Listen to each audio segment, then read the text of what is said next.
Good evening to all, सभी को नमस्कार प्रणाम।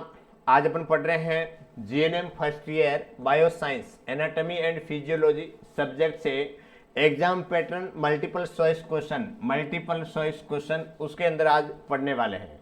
ठीक है बच्चों, एनाटॉमी एंड फिजियोलॉजी जिसके अंतर्गत मल्टीपल चॉइस से रिलेटेड जितने भी क्वेश्चन होंगे अपन सॉल्व करेंगे। आज इसका पार्ट फर्स्ट चल रहा है, तो देखते हैं एक एक क्वेश्चन के बारे में समझते हैं। पीडीएफ बच्चों मैंने आपको ग्रुप के अंदर भेज दिया है, आप लिख लें और उसके बाद में अभी मैं जो आंसर बताऊंगा उसका आंसर आपको वहां पे लिखना होगा। जिन लोगों को जरूरत है पीडीएफ की, ये मेरे व्हाट्सएप नंबर है, इसके अंदर आपका नाम कॉलेज का नाम लिख करके मैसेज करें ताकि मैं आपको पीडीएफ फॉर्मेट भेज सकूं। ठीक है बच्चों, करें स्टार्ट। देखिएगा, सबसे पहले बात करते हैं। आपने देखा होगा कि मल्टीपल चॉइस से रिलेटेड जो क्वेश्चन आते हैं, वो 1 से लेकर के 10 नंबर के 10 नंबर के क्वेश्चन एग्जाम के अंदर देखने को मिलते हैं। तो ये क्वेश्चन होते हैं जो आपको एक भी क्वेश्चन गलत नहीं करने होते हैं, क्योंकि इससे क्या है कि परसेंटेज बढ़ते हैं। ठीक है, देखिएगा, सबसे पहले बच्चों स्टार्ट करते हैं question number 1। Trachea is also known as trachea is a part of the respiratory system, है ना। ट्रेकिया क्या है? एक रेस्पिरेटरी सिस्टम का एक पार्ट होता है, जिसको किस नाम से जानते हैं? उसको विंड पाइप के नाम से जानते हैं। किस पाइप के नाम से जानते हैं? ट्रेकिया को विंड पाइप के नाम से जानते हैं। इस प्रकार से बच्चों आपको क्या याद रखना है? ठीक है ना। वॉइस बॉक्स होता है, उसको लेरिंग्स, है ना, लेरिंग्स होता है, उसको वॉइस बॉक्स के रूप में जाना जाता है। ये दोनों ही बहुत इंपॉर्टेंट है बच्चों, ध्यान रखना है कि वॉइस बॉक्स किसको बोलते हैं? लेरिंग्स को। ठीक है। दूसरा है ट्रेकिया को विंड पाइप के नाम से जाना जाता है। उसके बाद में मीडिया स्ट्रीनम, ये जो स्ट्रीनम बोन है उसके जो सेंट्रल पार्ट होता है उसको बोलते हैं मीडिया स्ट्रीनम। ठीक है बच्चों, तो इस प्रकार से ए बी सी और डी नॉन ऑफ द एबो, तो इसका तो कोई लेना देना नहीं है। तो इसके अंतर्गत बच्चों आंसर राइट रहेगा। फर्स्ट का answer B is a correct answer रहेगा। लिखिएगा बी। नेक्स्ट बात करते हैं question number 2। Question number 2। Exam के अंदर क्वेश्चन बहुत सारे बच्चे पूछते हैं कि किस माध्यम से आएंगे, किस हिसाब से लिखना होता है। तो देखिए, एग्जाम यूनिवर्सिटी क्या बोलती है या उसका पैटर्न क्या है। जैसे कर्नाटक साइड्स में जो क्या होता है, इंग्लिश मीडियम में एग्जाम होते हैं। कई ऐसी जो स्टेट है वो पोस्ट ग्रेजुएशन इंस्टीट्यूट है वो इंग्लिश में एग्जाम करवाती है, और कई ऐसे होते हैं जो अदर स्टेट की है वो सब क्या करवाते हैं, हिंदी इंग्लिश दोनों ही मान्य होता है। परंतु एग्जाम के अंदर जो ये पैटर्न आएगा वो दोनों के अंदर आएगा, हिंदी इंग्लिश। ठीक है। अब देखिएगा, सबसे पहले question number 2। Number of the facial bone की संख्या कितनी है? अब number of the facial bone कितना है बच्चों? इसके अंदर फेशियल बोन होती है 40। कितना होता है? 14 बोन होती है। सी इज ए करेक्ट आंसर। दूसरे नंबर का C is a correct answer. लिखिएगा सी इज ए करेक्ट आंसर।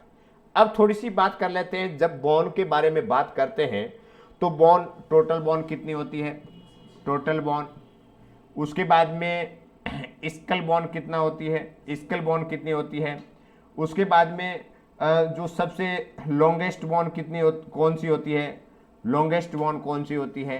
ये सारी बातें आपको याद रखना है। जैसे टोटल बोन, मैंने जो बोन या स्केलेटल सिस्टम से रिलेटेड एक वीडियो है, वहां से आप देख सकते हैं। एक एक बोन दिखा करके मैंने वहां पे बताया हुआ है। ठीक है। 206 बोन होती है, जिसके अंदर जो स्कल बोन होती है 22 होती है, और उस 22 के अंदर स्कल बोन होती है 22 होती है, जिसके अंदर स्कल बोन को एक तो क्रेनियल बोन के नाम से जाना जाता है, क्रेनियल बोन, जिसके अंदर कितनी बोन होती है? 8 बोन होती है। और एक होता है फेशियल बोन होती है, वो कितनी होती है? 14 होती है, जो क्वेश्चन के अंदर बताया गया है। ठीक है। तो इस प्रकार से सारे जो डाउट है वो क्लियर रखना है एग्जाम के अंदर। देखो, एग्जाम के अंदर पूछता है स्कल बोन पूछते हैं तो आपको लिखना है 22, यदि क्रेनियल बोन पूछते हैं तो 8 बोन, यदि फेशियल बोन पूछते हैं तो 14 बोन। ठीक है, तो इस प्रकार से ध्यान रखना है। स्कल बोन टोटल 22 होती है, जिसके अंतर्गत स्कल पार्ट को दो भाग में बांटा गया है। ऊपर वाला पार्ट होता है जिसको क्रेनियल पार्ट बोलते हैं, और सामने वाला जो दिखता है वो है फेशियल पार्ट। तो इस फेशियल पार्ट के अंदर 14 बोन होती है और कपाल के अंदर कितनी बोन होती है? 8 बोन होती है। नेक्स्ट बात करते हैं, a power house of the cell, है ना। सेल का पावर हाउस किसको बोलते हैं? ये तो आप 10th 8th क्लास से पढ़ने लग गए हैं। सेल का पावर हाउस बोलते हैं माइटोकॉन्ड्रिया को। किसको बोलते हैं? माइटोकॉन्ड्रिया को power house of the cell के नाम से जाना जाता है।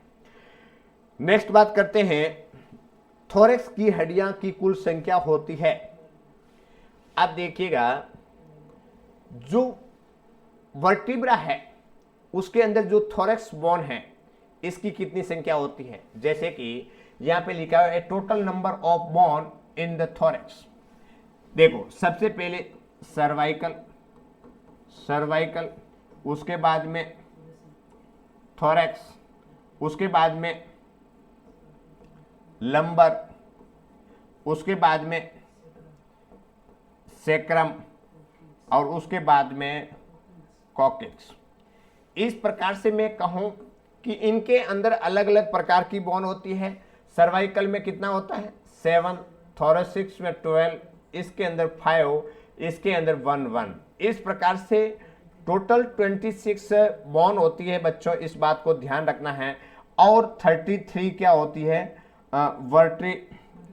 वर्टिब्रल कॉल्यूम, है ना, कॉल्यूम, वर्टिब्रल कॉल्यूम 33 होता है। कंफ्यूजन बिल्कुल नहीं होना है। वर्टिब्रा बोन कितनी होती है और वर्टिब्रल कॉल्यूम कितने होते हैं और वर्टिब्रल बोन कितनी होती है। आपने देखा होगा कि सेक्रम और कॉक्सिक्स जो एक एक होता है वो फ्यूज हो जाए, 5 और 4, सेक्रम और कॉक्सिक्स जो 5 और 4 होती है वो आगे जाकर के आफ्टर द बर्थ इसे फ्यूज होकर के कितनी बन जाती है? बोन, एक एक बोन ही रह जाती है। ठीक है, तो इस प्रकार से जो वर्टिब्रल बोन की बात करें तो कितना होगा? 26 बोन होगी। वर्टिब्रल कॉल्यूम की बात करें, वर्टिब्रा कितना होगा? तो 33 होगा। ठीक है, अब इसके अंदर a total number of the thorax की बात करते हैं तो कितना हुआ? 12। B is a correct answer. क्या राइट रहेगा? B is a correct answer रहेगा। तो इसको आपको बी करेक्ट करना है। ठीक है, दूसरा सर्वाइकल है, थोरैक्स है, लंबर है, सेक्रम है और कॉक्सिक्स है। जो पूछता है उसके अकॉर्डिंग आपको क्या करना है? काम करना है। नेक्स्ट बात करते हैं, देखिएगा, a diaphragm is a shaped. Diaphragm is a shaped कैसे होता है? Dome shape, bean shape, pyramid shape, या इसमें से कोई नहीं। ठीक है, तो क्वेश्चन नंबर 5 का बच्चों ए इज ए करेक्ट आंसर रहेगा, है ना। डोम शेप का होता है। आपने देखा होगा जब रेस्पिरेशन लेते हैं तो डायफ्राम वाला पार्ट होता है इस प्रकार से रहता है, जिसके अंदर रेस्पिरेशन के दौरान नीचे दबता है और उसके बाद में वापस ऊपर होता है, नीचे ऊपर। इस प्रकार से थोरेसिक कैविटी और एब्डोमिनल कैविटी के बीच को डिस्टेंस या डिवाइड करने वाला जो पार्ट्स होता है वो ऑर्गन होता है, कौन सा है? डायफ्राम। ठीक है, और ये डोम शेप की स्ट्रक्चर देखने को मिलती है। बच्चों ये भी इंपॉर्टेंट है, ये भी ध्यान रखना है। बीन शेप की क्या होती है? किडनी। किडनी की शेप होती है वो बीम शेप की होती है। नेक्स्ट बात करते हैं, a total number of blood clotting factors. A total number of the blood clotting factor. अब ब्लड क्लोटिंग फैक्टर की बात करें तो 13 कहाँ है? 13 होते हैं, टोटल 13 होता है। कितना होता है? 13 ब्लड क्लोटिंग फैक्टर होते हैं, परंतु रोमन संख्या के अंदर लिखे हुए होते हैं, जैसे 1, 2, 3, 4, 5 और इस प्रकार से रोमन संख्या में लिखे हुए होते हैं, ब्लड क्लोटिंग फैक्टर वाले होते हैं। परंतु मैं कहूं कि ये 13 तक होते हैं, परंतु 6 नंबर का जो ब्लड क्लोटिंग फैक्टर होता है वो एब्सेंट होता है। तो इस प्रकार से मैं कहूं कि टोटल जो ब्लड क्लॉटिंग फैक्टर होते हैं वो संख्या के अंदर 13 तक लिखे जाते हैं। तो इसका ए इज ए करेक्ट आंसर रहेगा, ए इज ए करेक्ट आंसर रहेगा। परंतु 6 नंबर का क्या रहता है, वो अब्सेंट रहता है ब्लड क्लॉटिंग। ठीक है बच्चों, इसका आपको ध्यान रखना है। ब्लड क्लॉटिंग का मतलब क्या हुआ, ब्लड का क्लॉट बनाना, ब्लड का क्या बनाना, थक्का बनाना। यदि ये ब्लड क्लॉटिंग फैक्टर बॉडी के अंदर नहीं है, होते हैं, तो ऐसी परिस्थिति के अंदर क्या होगा, ब्लड का रिसाव होगा।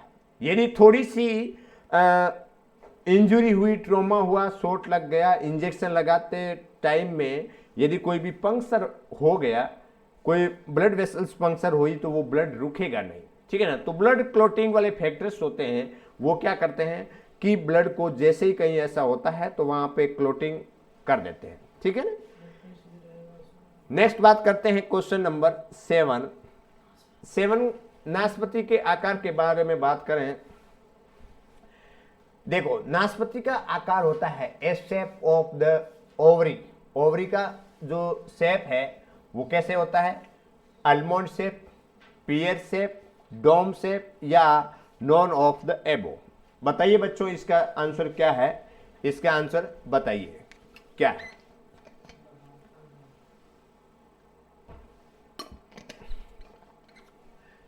अब देखिएगा, नाशपाती के आकार का किसका होता है शेप,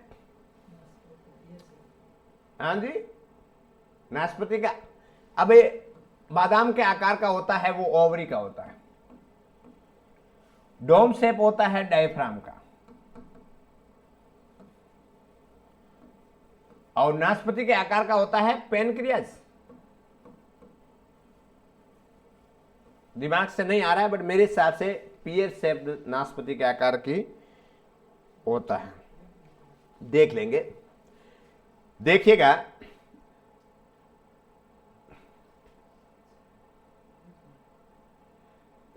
तो इसके अंतर्गत बच्चों 7 का ओवरी शेप होता है, वो होता है A is a correct answer, A is a correct answer रहेगा। नेक्स्ट बात करते हैं क्वेश्चन नंबर 8 में लिखा हुआ है heart is situated in. Heart की बात करें, सिचुएटेड इन चेस्ट, है ना। देखो, हार्ट का लोकेशन की बात करते हैं, हार्ट का सिचुएटेड होता है इन चेस्ट। कहां पे, चेस्ट। दूसरा है मीडिया स्टेनम के जस्ट बिहाइंड में रहता है। एब्डोमिनल का इसके अंदर कोई रोल नहीं होता है, ये थोरेसिक कैविटी के अंदर होता है। ठीक है ना। तो चेस्ट वाला पार्ट है, छाती होती है, वहां पे क्या होता है, उसके अंदर या थोरेसिक कैविटी होती है, वहां पे क्या होता है, हार्ट सिचुएटेड होता है। ठीक है बच्चों, तो 8 का C is a correct answer रहेगा। नेक्स्ट बात करते हैं एक्सेसरी स्ट्रक्चर ऑफ द आई। आई की एक्सेसरी ऑर्गन कौन कौन से हैं उसके बारे में बात करते हैं। जैसे ये आईलिड से बच्चों, ये क्या है, एक्सेसरी ऑर्गन के अंदर आता है, A is a correct answer रहेगा। दूसरी बात करते हैं लेंस, कोरोइड्स और स्क्लेरा, है ना। ये क्या है, ये आई के जो पार्ट्स होते हैं या लेयर होते हैं उसके अंदर जो पार्ट्स होते हैं। ठीक है ना। जैसे कि मैं कहूं कि 3 लेयर होती है, आई की कितनी लेयर होती है, 3 लेयर, 3 लेयर होता है। जिसके अंतर्गत बात करें, 3 लेयर के अंदर बात करें, तो ऐसी परिस्थिति के अंदर जो सबसे इनर लेयर होती है, एक तो इनर लेयर, मैं एक थोड़ा सा डायग्राम बना के बता देता हूं आपको, ताकि आपको दिक्कत नहीं होगा। आई की 3 लेयर होता है, 3 लेयर,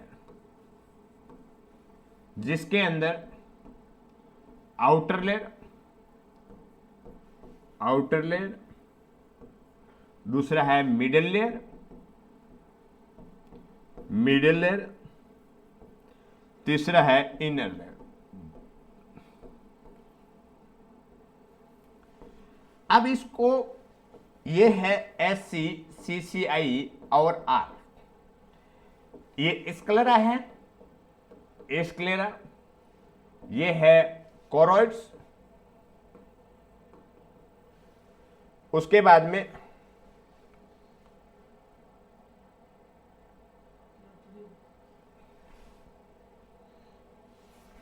बाद में ये इसमें कोरोइड है या कॉर्निया? कोरोइड, ठीक है, देख रहे हैं एक बार। इसके बाद में सिलेवरी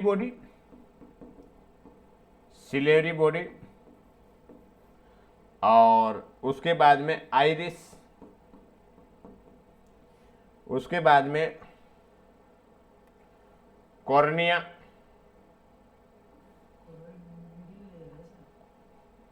इसके बाद में ये कोरोइड्स, ये रहेगा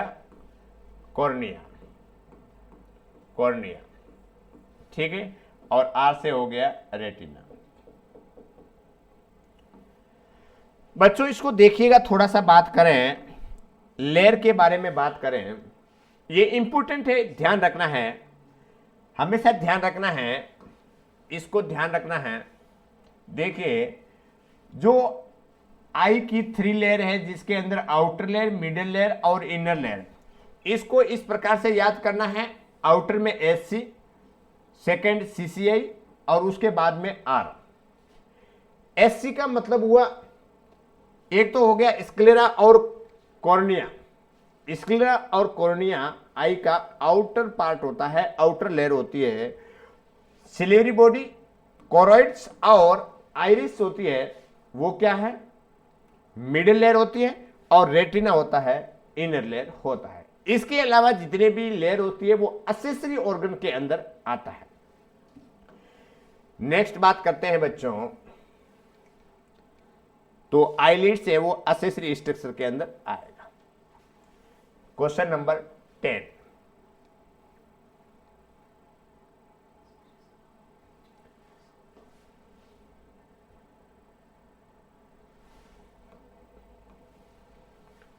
A tear are the secretion of tear, अश्रु है ना, आंखों से जो पानी टपकता है वो कहां से होता है कि आंखों के अंदर एक ग्लैंड्स होती है जिसको बोलते हैं लेक्रिमल ग्लैंड्स, है ना। लेक्रिमल ग्लैंड्स होती है, वो किसको सप्लाई करती है, कौन सा सिक्रेशन करवाएगी, टीयर का, ठीक है ना। तो इसके अंदर 10 का B is a correct answer रहेगा, लेक्रिमल ग्लैंड्स।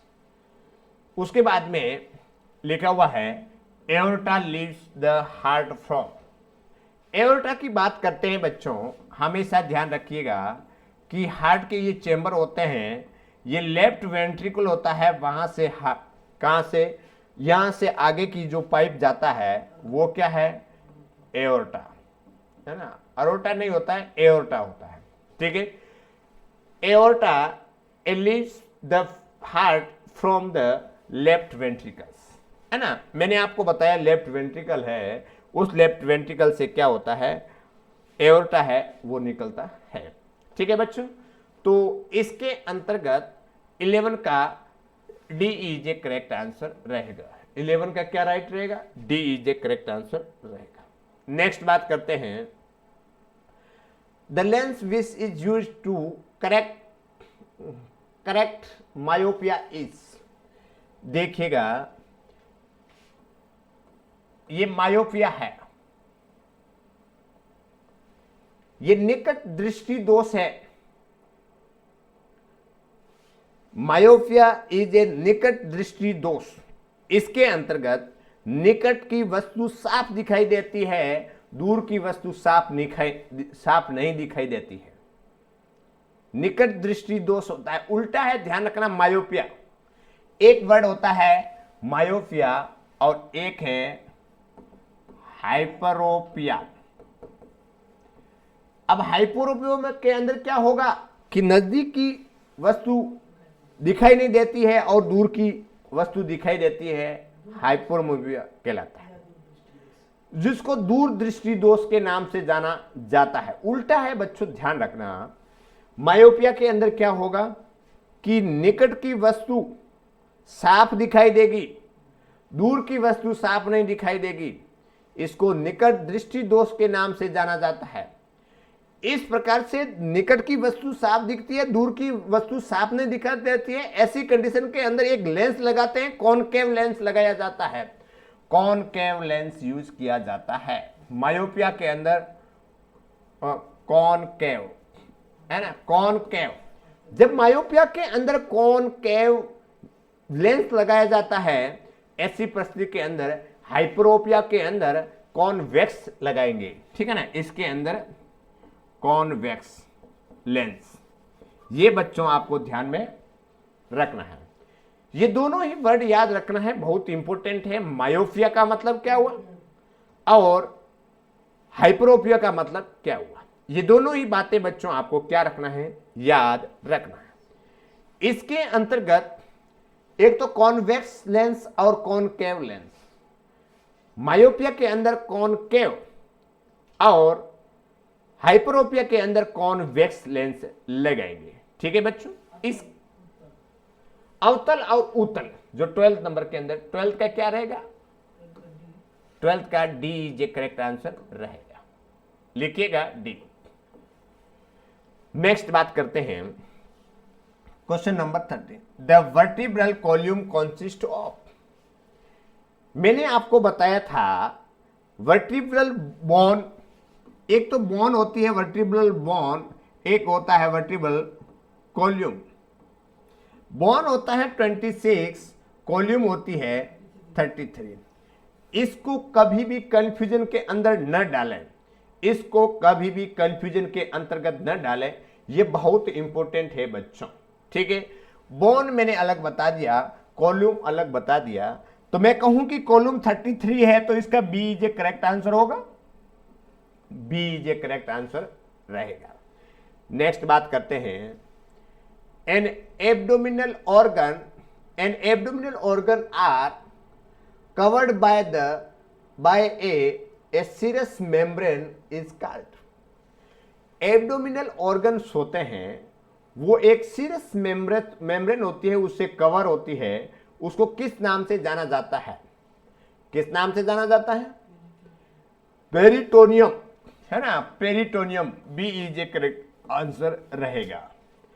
देखिएगा पेरी का मतलब बच्चों हमेशा याद रखें, पेरी का मतलब, आज मेरा थोड़ा तबीयत थोड़ा ठीक नहीं है, परंतु क्लास डेली होती है इसलिए होना जरूरी है, ठीक है ना। पेरी का मतलब होता है सराउंडिंग, सराउंडिंग, चारों ओर।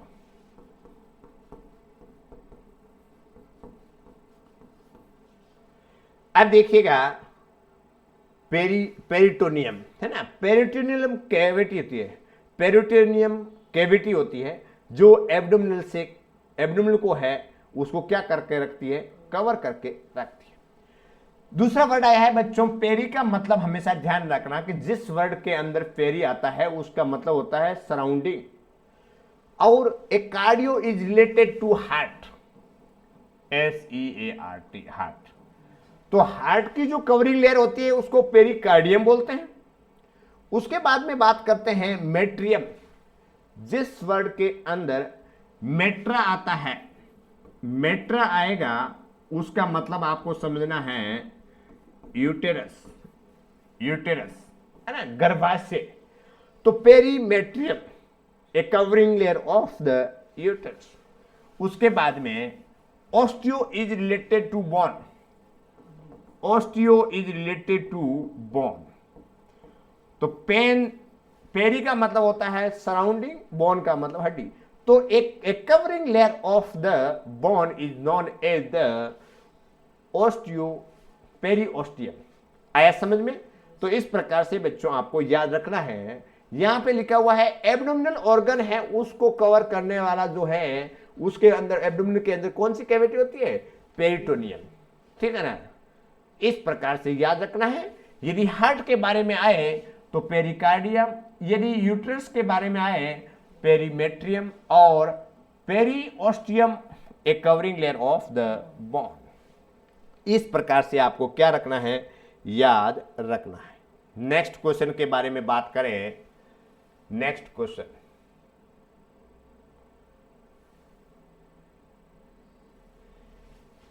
नेक्स्ट बात करते हैं बच्चों, the age at which the internal reproductive organ, कौन सी एज के अंदर इंटरनल रिप्रोडक्टिव ऑर्गन होते हैं ए रीच मैच्योरिटी, परिपक्व हो जाते हैं। आपने देखा होगा कि इंटरनल और रिप्रोडक्टिव ऑर्गन है वो एक प्यूबर्टी एज पर है ना, कौन सी एज पे, प्यूबर्टी एज, जिसमें 12 to 13 ईयर होता है, इसके अंदर क्या होते हैं, मैच्योर हो जाते हैं, प्यूबर्टी एज कहलाती है। Internal reproductive organ mature condition में 12 to 13 ईयर के बीच में पहुंच जाते हैं। नेक्स्ट बात करते हैं, देखिएगा, a movement away from the mid line of the body,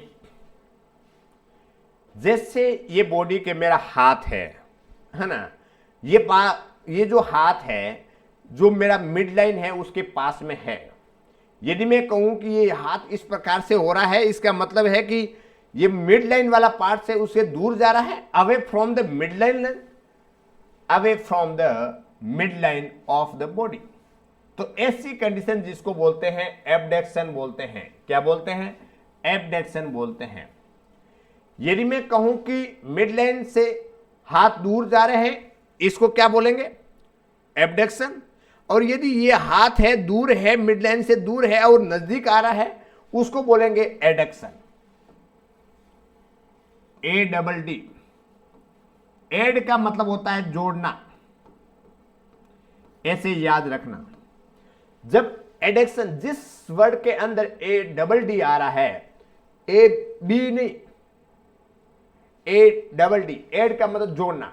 जैसे ये हाथ है मेरा, मिड लाइन जो सेंट्रल वाला पार्ट है उससे दूर है, और उस दूर है उसको नजदीक ला रहे हैं मिड लाइन की तरफ, तो इसको बोलेंगे एडक्शन।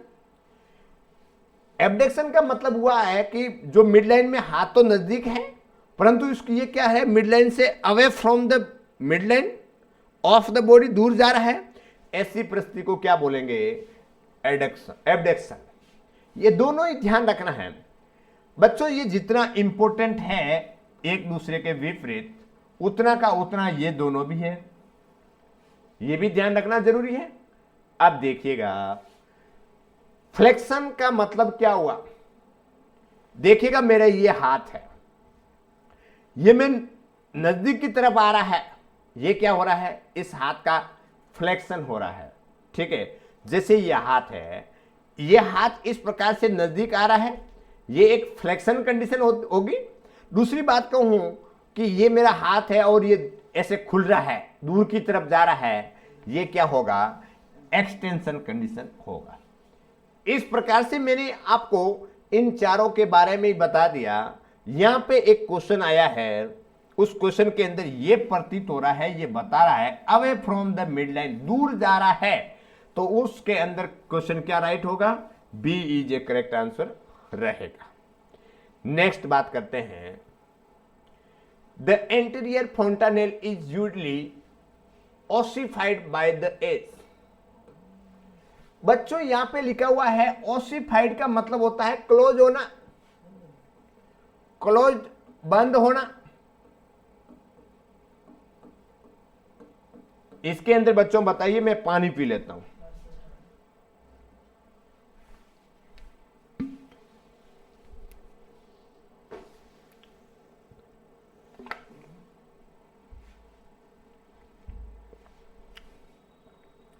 देखिएगा, अब इसके बारे में बात करते हैं। आपने देखा होगा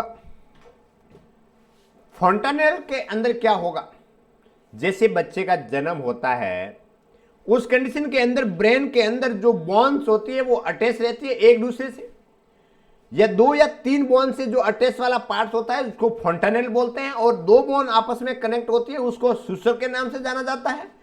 तो इस प्रकार से इन्फेंट के अंदर 2 प्रकार के फोंटानेल होंगे, जिसके अंदर एंटीरियर फोंटानेल और पोस्टीरियर फोंटानेल, ये 2 प्रकार के फोंटानेल होते हैं। एंटीरियर फोंटानेल और पोस्टीरियर फोंटानेल, ये दोनों फोंटानेल होते हैं, ये कौन कौन सी उम्र के अंदर बंद होते हैं। अब ये एंटीरियर फंटानेल होता है तो आप उसको याद रखें ए से 18, ए से 18, ठीक है, ए से 18, ए से 18, ठीक है। और 18 क्या है, मंथ। उसके बाद में बात करें,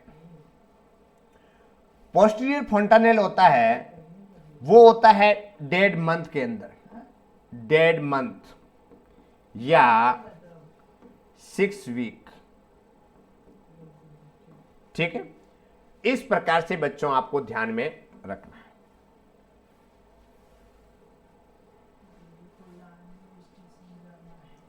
कहाँ वो किस साहब, अच्छा ले जाना, चाबी ले जाना, वो स्कूटी है ना, अच्छा मेरे ले जा गाड़ी में, हाँ हाँ जाना। अब देखिएगा, the anterior fontanelle is usually ossified by the age of, anterior fontanelle होता है वो कौन सी एज के अंदर बंद होता है। मैंने आपको एक ट्रिक बताया कि ए से 18, ए से 18 बच्चों इस प्रकार से याद रखना, क्योंकि मैंने फंटानेल 2 प्रकार के बताए हैं, एक होता है एंटीरियर फंटानेल और एक होता है पोस्टीरियर फंटानेल। एंटीरियर ए से 18, 18 क्या है, मंथ है। जब ये एंटीरियर फंटानेल है वो 12 से 18 है तो इसके अंतर्गत ए इज ए करेक्ट आंसर रहेगा। मंथ के अंदर है बच्चों, ध्यान रखना है। हेलमेट की जरूरत है क्या। दूसरी बात करते हैं, पोस्टीरियर फंटानेल के अंदर मैंने लिखा डेड मंथ बोल सकते हैं या 6 वीक बोल सकते हैं। अब बच्चों इसको एक थोड़ी सी मैं आपको वापस से थोड़ा सा यूनिक बताता हूं, देखिएगा। एंटीरियर फंटानेल और पोस्टीरियर फंटानेल, ये मैं कहूं कि डेड ईयर के अंदर, और ये बात करें तो ये डेड मंथ के अंदर। अब याद रह जाएगा। अब डेड ईयर का मतलब वो क्या, 18 मंथ होगा ना हुआ। यदि आपको और थोड़ा डीप में जाना है तो इस प्रकार से कर सकते हैं, इस प्रकार से बच्चों लिख सकते हैं। ये मैं बार बार क्यों बता रहा हूं, क्योंकि ये इसके अंतर्गत उकड़ चुकड़ हो जाता है, एग्जाम के अंदर दिक्कत करता है और गलत हो जाता है, और अपन को गलत करना नहीं है। इस प्रकार से मैंने एक ट्रिक बता दिया, ए से 18, और 18 क्या है, मंथ है, और 18 मंथ को डेड ईयर बोल सकते हैं, ठीक है ना। तो इस प्रकार से डेड ईयर बोल सकते हैं और डेड मंथ बोल सकते हैं, या 18 मंथ या 6 वीक। अब आपको याद रख दिया जाएगा या याद हो जाएगा, ठीक है। नेक्स्ट बात करते हैं, ये इंपॉर्टेंट है, ये क्या है, ये इंपॉर्टेंट है बच्चों, इसको क्या रखना है, ध्यान रखना है। नेक्स्ट बात करते हैं, next question number 18। The name of the bone forming cell, the name of the forming cell, जिसके अंतर्गत क्या राइट होगा। इसके अंदर हार्वेसियन सेल नहीं, ओस्टियोसाइट सेल नहीं, ओस्टियोक्लास्ट नहीं, ओस्टियोब्लास्ट है ना। ये क्या है, osteoblast is a bone forming cell है। ओस्टियोब्लास्ट हो रहा है, बोन का फॉर्मेशन हो रहा है, ठीक है ना। इस प्रकार से यार ब्लास्ट बोन का फॉर्मेशन, ठीक है, ये आपको ध्यान रखना है। नेक्स्ट बात करते हैं, an adult ureters A measurement about the, इसके अंदर एडल्ट के अंदर बात करें तो इसके अंदर यूरेटर्स की मेजरमेंट के बारे में बात करें तो कितना होगा, 9 to 12 centimetre. A is a correct answer. अब बच्चों इस बात का ध्यान रखें कि यहां पे an adult ureter measures about, जब कोई भी किसी भी प्रकार का कोई भी किसी क्वेश्चन के अंदर इंडिकेशन नहीं लगा हुआ है, तो एक मेल पर्सन को, एडल्ट को मानते हुए उसका आंसर देना है। यदि मैं कहूं कि इसके अंदर फीमेल हो जाता तो इसका आंसर 1 से 4 सेंटीमीटर होता कि नहीं होता। ठीक है, तो इस प्रकार से ध्यान रखना है, कोई भी क्वेश्चन को हमेशा बिल्कुल अच्छी तरीके से समझ के करना होता है, नहीं तो क्या होगा कि गड़बड़ी में हड़बड़ी हो जाएगी। नेक्स्ट बात करते हैं, शरीर की सबसे छोटी फंक्शनल यूनिट कौन सी है? ये तो क्वेश्चन बहुत बार आया हुआ है, बहुत इंपॉर्टेंट भी है, ठीक है ना। A smallest function unit of the body, a smallest functional unit of the body कौन सा है? टिश्यू, सेल, ऑर्गन या बोन? ये इसके अंदर, ये तो सबसे इंपॉर्टेंट है, हर बार एग्जाम के अंदर आता है, तो इसका B is a correct answer. आपने देखा होगा कि छोटी छोटी सेल से मिलकर के टिश्यू का फॉर्मेशन होता है, टिश्यू से ऑर्गन का फॉर्मेशन होता है, और ऑर्गन से सिस्टम का फॉर्मेशन होता है। इस प्रकार से सेल से टिश्यू, टिश्यू से ऑर्गन, और ऑर्गन से सिस्टम, इस प्रकार से प्रणाली जो ह्यूमन स्ट्रक्चर है उसका क्या होता है? डेवलपमेंट या विकास होता है। तो इसके अंदर 20 का क्या है? B is a correct answer. अब बात करते हैं, एक क्वेश्चन ये भी आता है कि सेल की स्टडी को क्या बोलते हैं, टिश्यू के स्टडी को क्या बोलते हैं? जिस वर्ड के अंदर टिश्यू आता है या हिस्टो आता है, हिस्टो आता है उसका मतलब होता है tissue, TISSUE। A study of the tissue is known as the histology। और जिस वर्ड के अंदर साइटो आता है उसका मतलब होता है सेल, उसका मतलब क्या होता है? सेल। तो cytology is the study of the cell, histology is study of the tissue. ये भी एक बेसिक जानकारी है जो आपको याद रखना होगा। नेक्स्ट बात करते हैं, करते हैं सर क्लास खत्म होने के बाद में आपको कॉल। ठीक ठीक ठीक।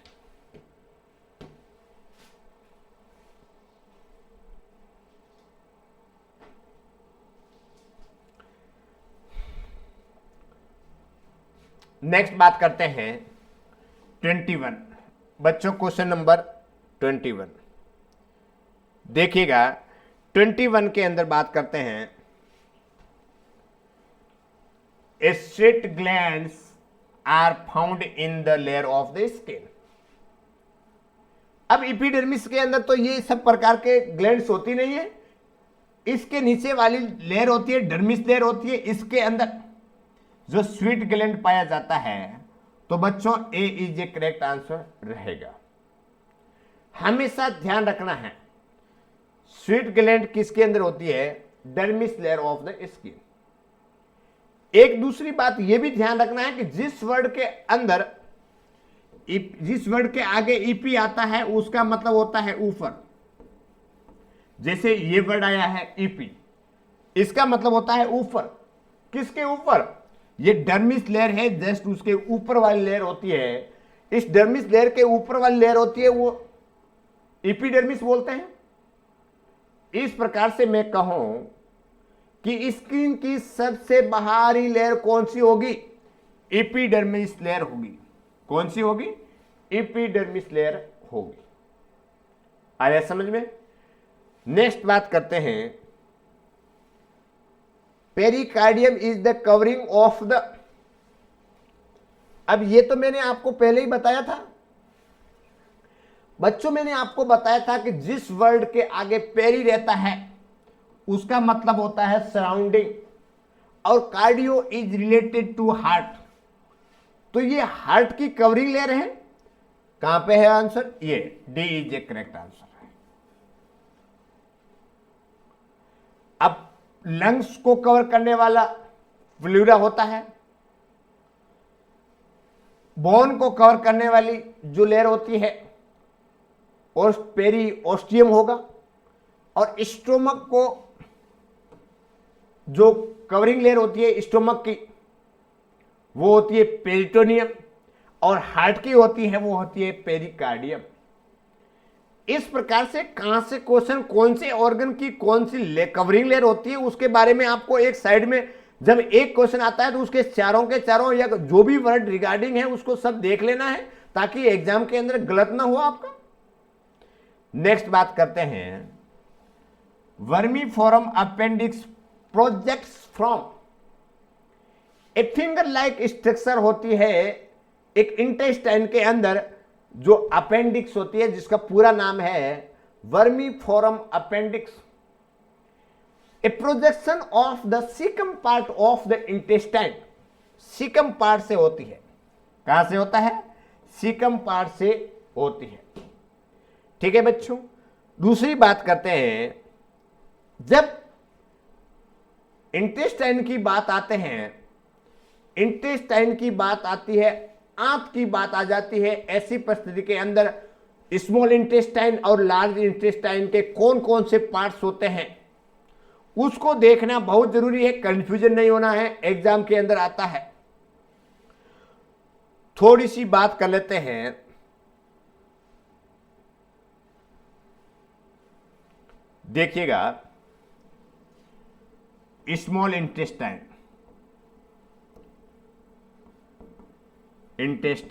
स्मॉल इंटेस्टाइन जिसके अंतर्गत स्मॉल इंटेस्टाइन के अंदर DJI ड्यूडेनम, जेजुनम और इलियम, ड्यूडेनम, जेजुनम और ilium is a part of the small intestine. DJI इस प्रकार से याद रखना। इसके अलावा जितने भी इंटेस्टाइन के पार्ट होंगे वो लार्ज इंटेस्टाइन के पार्ट होंगे। बस 3 इंटेस्टाइन के जो पार्ट्स है स्मॉल इंटेस्टाइन के अंदर वो आप ऐसे याद रख सकते हैं, DJI ड्यूडेनम, जेजुनम और इलियम। आया समझ में? तो जो सीकम वाला पार्ट आया था वो कौन सी इंटेस्टाइन का पार्ट है? लार्ज इंटेस्टाइन का पार्ट है। और तो लार्ज इंटेस्टाइन के अंदर जो वर्मीफोरम अपेंडिक्स पार्ट रहता है, एक फिंगर लाइक स्ट्रक्चर होती है जिसका कोई काम नहीं होता है, वो लटकी हुई रहती है। परंतु एक ऐसी कंडीशन आ जाती है वहां पे किसी भी प्रकार का कोई भी खाना वहां पे चला जाता है, सड़ा गला खाना हो जाता, वहां पे स्टोरेज हो जाता है, या वहां पे कोई सूजन स्वेलिंग आ जाती है, ऐसी परिस्थिति के अंदर एक बहुत बड़ी मेडिकल इमरजेंसी हो जाती है, उसको हाथों हाथ काट करके उसको सर्जरी करके बाहर निकालना पड़ता है।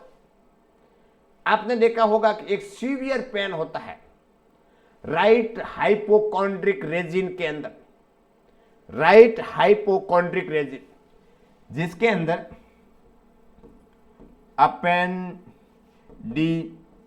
अपेंडिटाइटिस, inflammation of the appendix.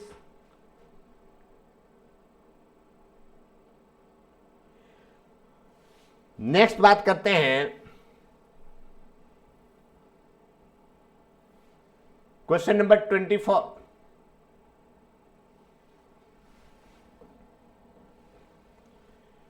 The joint of cranial bone are called। अब इसके अंदर यह बताया गया है कि यहां पे वर्ड आया है बच्चों जॉइंट्स। जॉइंट का मतलब है कि दो बोन का आपस में जुड़ना, और कपाल की दोनों आपस में बोन जुड़ती है उसको सुसर बोलते हैं, सीवन बोलते हैं। ये मैंने आपको पहले बताया था। जैसे आपने देखा होगा कोरोनल सुसर, लेमडोइल सुसर, है ना, अलग अलग प्रकार के सुसर होते हैं। फ्रंटल सुसर, इस प्रकार से ये सुसर पाए जाते हैं। तो इसके अंदर 24 का C is a correct answer रहेगा। नेक्स्ट बात करते हैं 25 के बारे में बात करें। A tear are secretion of, tear का सिक्रेशन कहां से होता है, जस्ट अभी पहले क्वेश्चन आया था, लेक्रिमल ग्लैंड से। C is a correct answer रहेगा। नेक्स्ट बात करते हैं, a vertebral column consist of the 33 vertebra, B is a correct answer रहेगा। ये भी इसके बारे में डिस्कशन हो गया था, बात हो गई थी पूरी पूरी। नेक्स्ट बात करते हैं,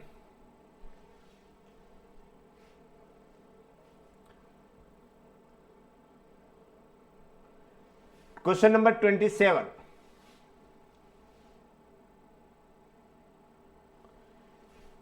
outer portion of the kidney, kidney का आउटर पार्ट होता है उसको कॉर्टेक्स बोलते हैं बच्चों, कॉर्टेक्स पार्ट बोलते हैं। ए इज ए करेक्ट आंसर रहेगा। आउटर पार्ट होता है, बाहर का पार्ट होता है, कवरिंग पार्ट होता है, कॉर्टेक्स होता है आउटर पार्ट, और इनर पार्ट कौन सा होगा, मेडुला। नेफ्रॉन क्या है, ए structural and functional unit of the kidney, A structural and functional unit of the kidney क्या है, nephron.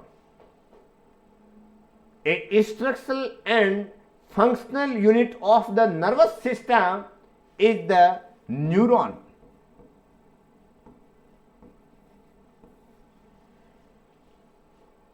A structural and smallest unit of the body is the cell. ये बच्चों याद रखना है, ये एग्जाम के अंदर आते हैं। A smallest functional unit of the body, सबसे smallest functional unit of the body cell. Neurons nerve system, तंत्रिका तंत्र की सबसे जो स्ट्रक्चरल एंड फंक्शनल यूनिट होती है वो होता है neurons. A structural and functional unit of the kidney is the nephron. आया समझ में? तो ये एक क्वेश्चन है इसके अंदर, इसके साथ साथ में इतने क्वेश्चन भी आपको क्या रखना है, रिमेंबर रखना है, याद रखना है। नेक्स्ट बात करते हैं, is the reservoir of for bile, पित्त होता है वो रिजर्वायर कहां रहता है, कहां पे रहेगा, गॉल ब्लैडर के अंदर। एक थैलेनुमा स्ट्रक्चर होती है, इसके अंदर गॉल ब्लैडर के अंदर स्टोरेज पार्ट होगा, किसका, बाइल का। यह भी इंपॉर्टेंट है, ध्यान रखना।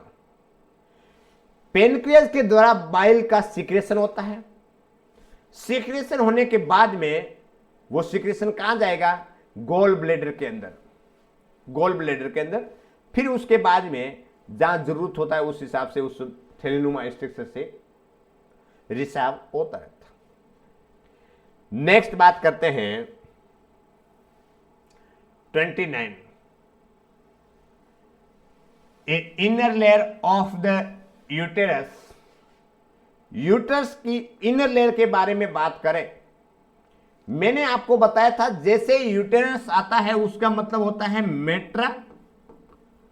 मेट्रा is related to uterus.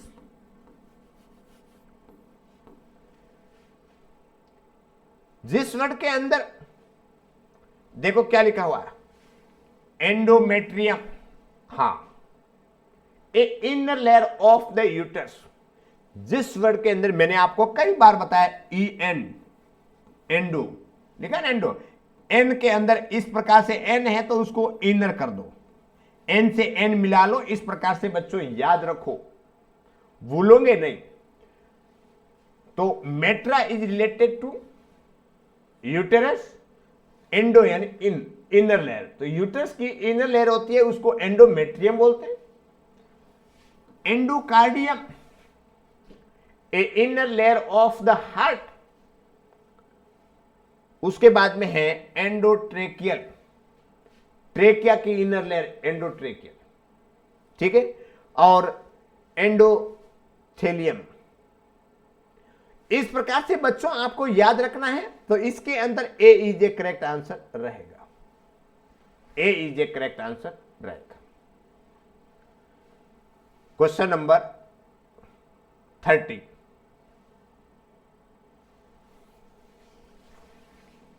A blood group is the universal recipient. आपने देखा होगा ए बी और ओ, ये 4 प्रकार के ब्लड ग्रुप होते हैं। कई ऐसे ब्लड ग्रुप होते हैं जो आपस में अदला बदली कर सकते हैं, कई ऐसे ब्लड ग्रुप होते हैं जो आपस में उस ब्लड का ग्रुप का ब्लड मैच नहीं खाता है। तो यूनिवर्सल रिसिपेंट वह ब्लड ग्रुप जो सभी का ब्लड ग्रुप उसको एक्सेप्टेड होता है, माने होता है, सबका ले लेगा। तो इस प्रकार के ब्लड ग्रुप के अंदर मैंने आपको बताया blood group A, blood group A B, उसके बाद में blood group A, blood group B, blood group A B और उसके बाद में ब्लड ग्रुप ओ। इस प्रकार से ब्लड ग्रुप की कैटेगरी 4 कैटेगरी के अंदर डिवाइड करेंगे। यदि मैं कहूं कि इसके अंदर ब्लड ग्रुप ए बी है, वो यूनिवर्सल रिसिपिएंट है, वो सभी से ब्लड ले सकता है। उसके बाद में बात करते हैं यूनिवर्सल डोनर की बात करें, एक आता है यूनिवर्सल डोनर। यूनिवर्सल डोनर वह कंडीशन जिसके अंदर वह सभी को ब्लड दे सकता है। ऐसा ब्लड ग्रुप का नाम है ओ, यह है यूनिवर्सल डोनर। और ए बी है यूनिवर्सल रिसिपेंट। अब ये क्या ए बी है, वो सभी से ले सकता है, ए बी और ओ सभी से ले सकता है। यूनिवर्सल डोनर है जो ए बी और ए और ओ सबको दे सकता है। इस प्रकार से इसको कभी भी कंफ्यूजन मत होना। यूनिवर्सल डोनर मतलब सभी को ब्लड दे सकता है, ओ होगा। यूनिवर्सल रिसिपिएंट जिसमें सभी से ब्लड ले सकता है उसको बोलेंगे यूनिवर्सल रिसिपिएंट, जिसको ए बी होगा। हल्की सी बात करूं कि ब्लड के ऊपर जो एंटीजन पाए जाते हैं, एक तो होता है पॉजिटिव और एक होता है नेगेटिव। इस प्रकार से मैं थोड़ा सा डीप में जाए, ए बी पॉजिटिव और ओ नेगेटिव। अब ये कहूं कि यूनिवर्सल रिसिपिएंट है वो ए बी पॉजिटिव होगा और यूनिवर्सल डोनर है वो ओ नेगेटिव होगा। ठीक है, इस प्रकार से बच्चों आपको क्या रखना है, याद रखना है, इसमें कोई दो राय नहीं। तो इसका जो आंसर होगा वो क्या राइट होगा, if the blood group is the universal recipient, कौन सा होगा, ए बी। तो सी इज ए करेक्ट आंसर हो गया। नेक्स्ट बात करते हैं 31,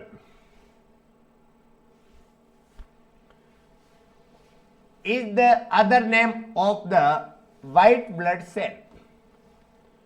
बच्चों मैंने आपको बताया था जिस वर्ड के अंदर व्हाइट आता है, LEU, leuco is related to white, leuco is related to white, cyte is related to cell. अब देखो कहां पे है, व्हाइट ब्लड सेल है ना, तो leucocyte, B is a correct answer, B is a correct answer रहेगा। आपने देखा होगा कि ब्लड सेल होती है वो 3 प्रकार की होती है, एक तो आरबीसी, एक डब्ल्यूबीसी और एक प्लेटलेट्स। बच्चों थोड़ा सा एक और बात कर लेते हैं आरबीसी, डब्ल्यूबीसी और प्लेटलेट्स के बारे में। आरबीसी, डब्ल्यूबीसी और प्लेटलेट्स देखिएगा, आरबीसी, डब्ल्यूबीसी और प्लेटलेट्स,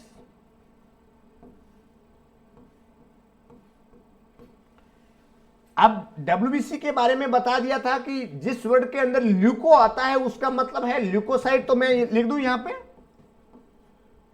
ल्यूकोसाइट, ये तो मैंने अभी आपको बता दिया। अब जिसमें आरबीसी रेड ब्लड सेल, बच्चों में कहूं इसको इरिथ्रोसाइट लिख दो,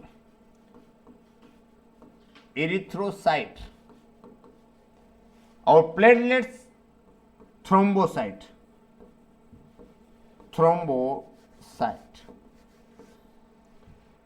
अब ल्यूको से व्हाइट याद रखना, यदि ये भी याद नहीं रखते हो तो जिस वर्ड के अंदर ये आर आ रहा है और इरिथ्रोसाइट के अंदर भी ये आर आ रहा है, जिसमें आर आ रहा है वो आरबीसी है, रेड ब्लड सेल है। इसका दूसरा नाम है, अदर नेम है, एक मेडिकल टर्म में इस नाम से जाना जाता है। मैं कहूं कि डॉक्टर बोलेंगे इरिथ्रोसाइट के काउंट है वो कम हो गए या ज्यादा हो गए, इसका मतलब होता है कि आरबीसी के बारे में बात की जा रही है।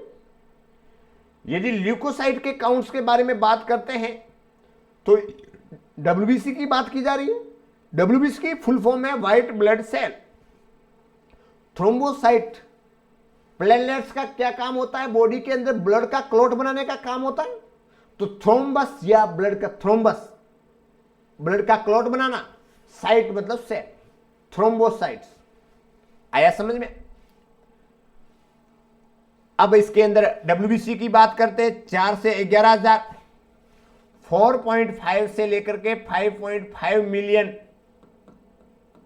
ये होती है आरबीसी होती है, और प्लेटलेट्स होती है 1 लाख से लेकर के 4 लाख, 1 से 4 लाख प्लेटलेट्स के काउंट्स होते हैं। ये नॉर्मल है।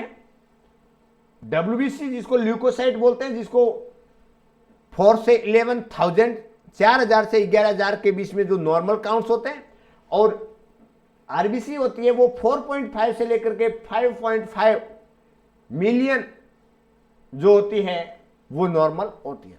इससे ज्यादा होगी कम होगी तो एक इन्फेक्शन इंडिकेट करेगा बॉडी के अंदर कोई एबनॉर्मल घटना है। नेक्स्ट बात करते हैं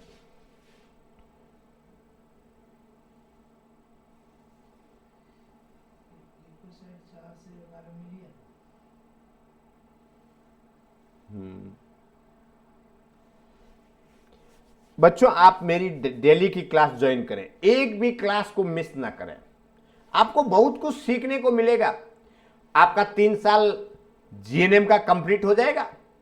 मैं कहूं कि मैं 18 सब्जेक्ट ही मैं पूरा आपका क्लियर करवाऊंगा 3 साल के अंदर, जिसके अंतर्गत आपके सारे प्राइमरी में जो गवर्नमेंट के अंदर जो एग्जाम आते हैं, एग्जाम में जो क्वेश्चन आते हैं वो सारे सॉल्व हो जाएंगे। उस टाइम में आपको सेकेंड लेवल का या थर्ड लेवल का जो लेवल को आपको बढ़ाना होगा उसकी भी तैयारी करवाएंगे। परंतु आपका बेसिक जब मजबूत होगा उस परिस्थिति के अंदर आप अपना लेवल को बढ़ा सकते हैं, डीप में जा सकते हैं, बड़ी बड़ी किताबें पढ़ सकते हैं। नेक्स्ट बात करते हैं, question number 32, is the largest artery in the body. अब यहां पे आर्टरी की बात हुई है। सबसे लार्जेस्ट आर्टरी होती है वो एओर्टा होगा, B is a correct answer रहेगा। एओर्टा लिव्स फ्रॉम द, कहां से? मैंने आपको बताया था कि हार्ट होता है उसके अंदर 4 चैम्बर होते हैं। ये लेफ्ट वेंट्रिकल है, यहां से जो अराइज होगा वो एओर्टा है।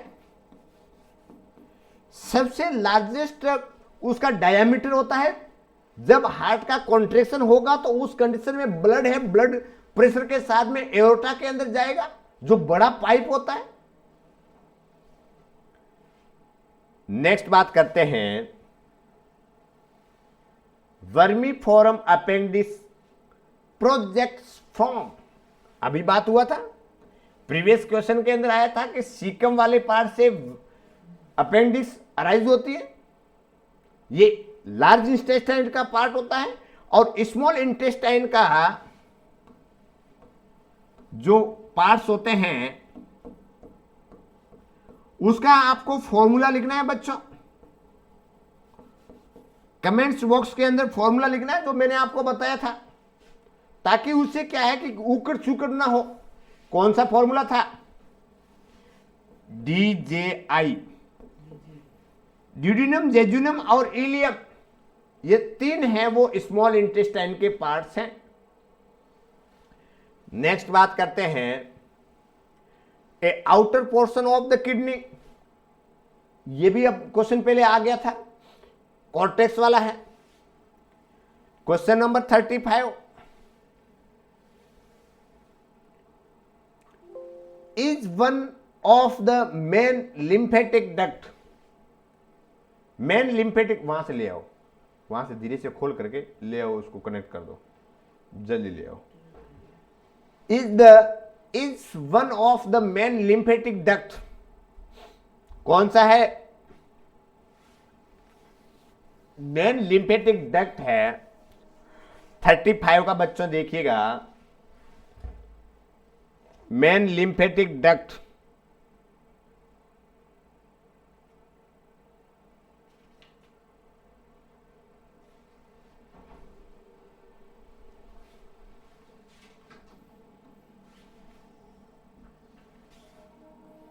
मेन लिम्फेटिक डक्ट है पैरोटिड डक्ट नहीं, एक्सिलरी डक्ट नहीं, डीप सर्वाइकल डक्ट नहीं, थोरेसिक डक्ट है ना बच्चों। D is a correct answer रहेगा।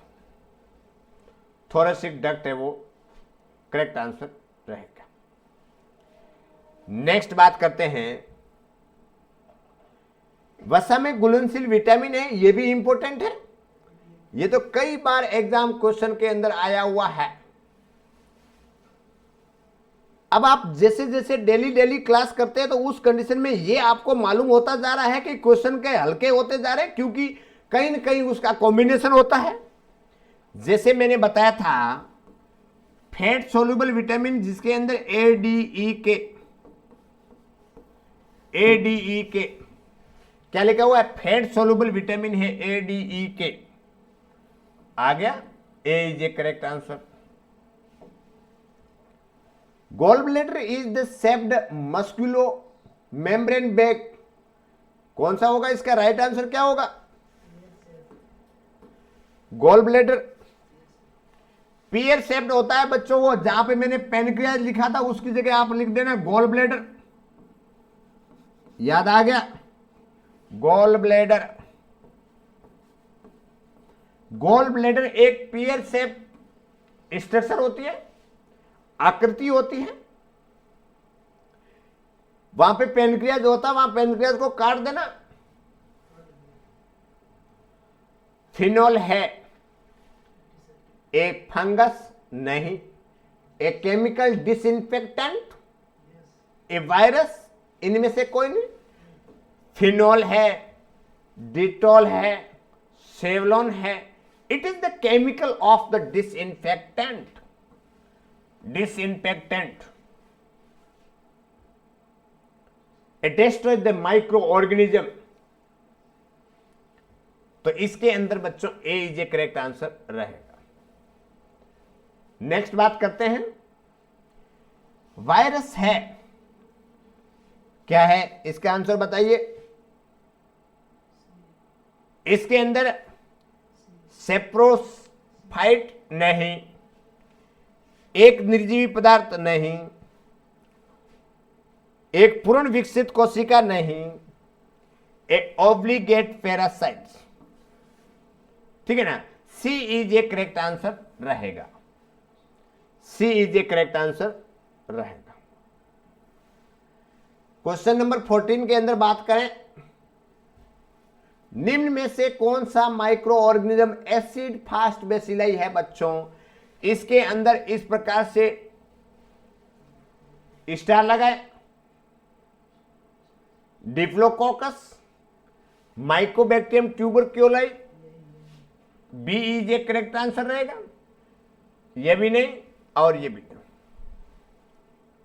एसिड फास्ट बेसिलाई जिसको AFB के रूप में भी जाना जाता है, इसकी कई बार फुल फॉर्म भी आई है।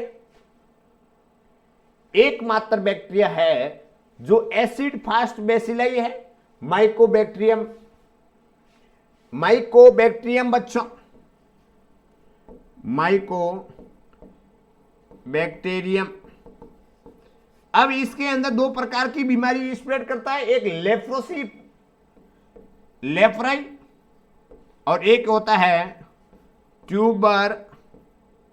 ट्यूबरकल मतलब टीबी। लेप्रोसी और टीबी माइकोबैक्टीरियम बैक्टीरिया के द्वारा होने वाली बीमारी है। माइकोबैक्टीरियम यदि टीबी के अंदर है तो माइकोबैक्टीरियम ट्यूबरकुलोसिस कंडीशन होगा, उसका कैजुअलिटी ऑर्गेनिज्म। यदि लेप्रोसी बीमारी उत्पन्न कर रहा है तो माइकोबैक्टीरियम लेप्राई, ये कंडीशन बच्चों होगा। ठीक है, नेक्स्ट क्वेश्चन के बारे में बात करें। कौन सा रोग फंगल संक्रमण है? ये तो आप जानते ही हैं, candidiasis. Candidiasis B is a correct answer. Next बात करते हैं, स्किन में पाया जाने वाला माइक्रो ऑर्गेनिज्म है, बताइए। इसके अंदर propionibacterium, acinetobacter species, staphylococcus aureus. इसके अंदर D is a correct answer रहेगा, all is a correct answer रहेगा। नेक्स्ट बात करते हैं, एंटीजेनिक माइक्रो ऑर्गेनिज्म होते हैं। एंटीजेनिक माइक्रो ऑर्गेनिज्म होते हैं कौन से?